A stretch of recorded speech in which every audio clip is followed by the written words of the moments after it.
రేవంత్ రెడ్డి నిన్నటిదాకా ఓ పక్కన పెట్టుబడుల సదస్సులు, ఆ మధ్యన దావోస్ వెళ్ళినప్పుడు ఓ 1,50,000 కోట్లు, ఇప్పుడు ఒక 5,500,000 కోట్లు, దాదాపుగా తన అధికారంలోకి వచ్చాక 7,00,000 కోట్ల పెట్టుబడులు తెచ్చానని సగర్వంగా చెప్పుకునేటటువంటి అవకాశం లభించింది.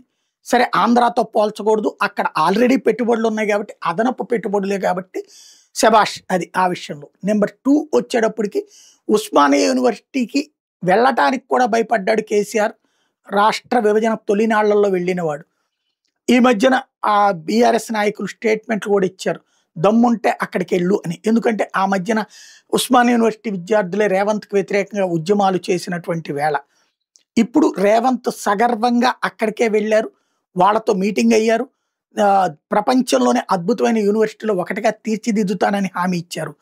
అదే సందర్భంలో రాబోయే రోజుల్లో కూడా కలిసి రండి, తెలంగాణ అభివృద్ధి చేద్దాం అన్నటువంటి పిలుపునిచ్చారు.